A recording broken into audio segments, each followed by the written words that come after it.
PBNU resmi memecat Kiai Haji Imaduddin Utsman Al-Bantani dari anggota Lembaga Bahsul Masail Pengurus Besar Nahdlatul Ulama. Kabar ini kami Al-Fakir Tamalim mendapatkan langsung dari Kiai Haji Imaduddin Utsman Al-Bantani. Jadi kabar ini adalah valid.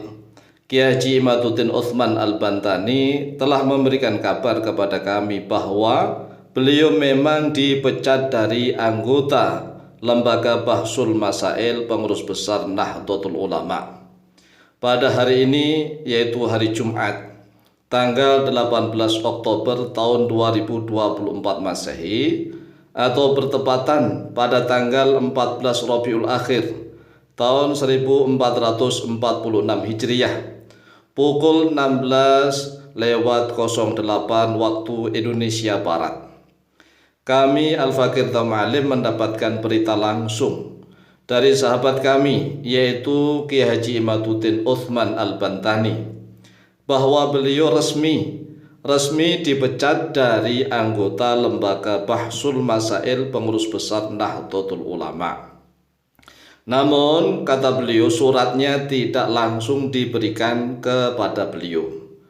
Akan tetapi beliau mendapatkan berita tentang pemecatan tersebut dari salah satu wakil ketua pengurus wilayah Nahdlatul Ulama Jawa Tengah. Jadi tatkala beliau memberikan kabar kepada kami meminta mana bukti pemecatan beliau. Tetapi beliau mengatakan, ya kami mendapatkan berita dari salah satu wakil ketua pengurus wilayah Nahdlatul Ulama Jawa Tengah. Itulah yang beliau katakan kepada kami. Nah, pertanyaannya begini, sebenarnya apa sih kesalahan Kiai Haji Imaduddin Utsman Al-Bantani? Apakah meneliti nasab orang-orang yang mengaku sebagai dzurriyyah Nabi Muhammad SAW itu disebut sebagai suatu kesalahan? Justru yang salah itu adalah orang-orang yang langsung husnudzon. Ada orang yang mengaku sebagai dzurriyyah Nabi Muhammad SAW kemudian langsung husnudzon begitu saja. Padahal mereka memiliki kemampuan dan ilmu pengetahuan tentang nasab. Ini enggak dibenarkan. Karena tidak boleh bagi siapapun umat Islam menganggap remeh, menganggap hina nasab dzurriyyah Nabi Muhammad SAW. Oleh sebab itulah hukumnya fardu kifayah. Nah, hukumnya fardu kifayah sudah dijalankan oleh Kiai Haji Imaduddin Utsman Al-Bantani, tetapi aneh, teman-teman di pengurus besar Nahdlatul Ulama malah justru bertindak sewenang-wenang, tidak adil. Ini tidak adil sama sekali. Kalau Kiai Haji Imaduddin Utsman Al-Bantani disalahkan gara-gara menulis atau meneliti tentang nasab para habaib alwi, ini salah besar. Kemudian ada lagi rumor yang beredar bahwa kesalahan Kiai Haji Imaduddin Utsman Al-Bantani itu ya mengadu domba antar warga Nahdliyin. Ini coba kita renungkan. Yang mengadu domba itu sebenarnya siapa coba? Dulu para habaib di Indonesia yang tawadhu, yang senantiasa mengikuti majelis-majelis para kiai. Para habaib datang sekedar memimpin sholawat atau rotib atau doa atau zikir, maka suasana harmonis. Tetapi saat ini kan keadaan berubah. Al-hukmu yaduru ma'a illatihi wujudan wa adaman. Saat ini keadaan berubah, para habaib banyak yang arogan di mana-mana. Oleh sebab itulah suatu hukum itu tidak boleh patok bangkrong begitu, seenaknya sendiri. Pokoknya begini, harus begini, nggak bisa begitu.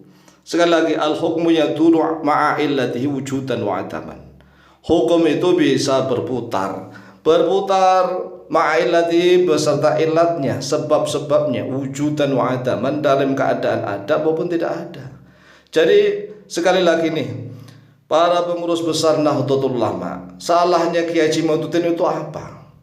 Justru kami sendiri Al-Fakir Tamalim menuntut para pengurus besar Nahdlatul Ulama ini untuk berlaku adil. Kan slogannya itu tawasud, tawazun, tasamuh, i'tidal. Lah kok begini namanya tidak tawasud, tidak tawazun, tidak i'tidal, namanya semena-mena. Kan kalau ingin adil di tengah-tengah itu Ini kan yang mendukung tesisnya Kiai Haji Muhyiddin Utsman Al-Bantani itu banyak sekali. Kami sudah pernah mengusulkan minimal dipanggil 20 orang, 20 nama dipanggil. Kalau memang pengurus besar Nahdlatul Ulama itu berjiwa besar, sekali lagi, kalau memang para pengurus besar Nahdlatul Ulama itu berjiwa besar, berilmu yang mendalam, mohon maaf nih, kami sudah agak gregetan. Jadi kalau pengurus besar Nahdlatul Ulama ini berjiwa besar, bukan berjiwa kerdil, ilmunya lautannya goro tabahur fil ulum, maka namanya lautan itu akan menampung siapa saja. Jadi para pendukung Kiai Haji Muhyiddin Utsman Al-Bantani seperti Kiai Haji Nur Ihya Salafi dipanggil, itu orang-orang NU tulen. Kemudian Gus Abbas Buntet dipanggil. Kemudian siapa lagi, misalnya Gus Fuad Pleret dipanggil. Kemudian siapa lagi, banyak lagi sekarang, Gus Hasan. Gus Hasan ini juga sangat ilmiah dipanggil. Gus Aziz Jazuli dipanggil. Jadi minimal 20 orang dipanggil. Itu kalau PBNU adil. Ini enggak semena-mena. PBNU semena-mena begini, Masya Allah, Masya Allah, Masya Allah. Warga NU banyak yang malu. Banyak yang malu. Sehingga kami Al-Faqih Alam terpaksa ingin mengajak seluruh warga Nahdliyin Nahdliyat. Bagaimana tanggapan Anda, wahai seluruh warga Nahdliyin Nahdliyat, terhadap sikap pengurus besar Nahdlatul Ulama yang memecat Kiai Haji Muhyiddin Utsman Al-Bantani dengan sewenang-wenang, semena-mena, seenaknya saja. Bagaimana nih? Apa yang harus kita lakukan? Kalau Kiai Haji Muhyiddin Utsman Al-Bantani sih santai-santai saja. Saat ini beliau masih menjabat sebagai ketua RMI, ketua Rabithah Mahid Islamiyah PWNU Provinsi Banten. Jadi kalau jabatan di NU saat ini, Kiai Haji Muhyiddin itu masih ketua, kedudukannya ketua RMI, ketua Rabithah Mahid Islamiyah PWNU Provinsi Banten. Dan kebetulan kami Al-Faqih Alim sebagai mantan ketua lembaga dakwah Nahdlatul Ulama cabang PCNU Kota Puntang Kalimantan Timur, saat ini menjadi salah satu wakilnya Kiai Haji Muhyiddin Utsman Al-Bantani, yaitu wakil di RMI PWNU Provinsi Banten. Oleh sebab itulah kami sebagai warga NU yang dari sejak kecil berjuang menyebarkan organisasi NU, tatkala kami berjuang di Kalimantan Timur, membentuk ranting-ranting sampai MWC, kemudian kita membentuk lembaga PANOM dan seterusnya, berjibaku berdebat dengan Wahabi, membentengi umat Islam dari kristenisasi dan seterusnya.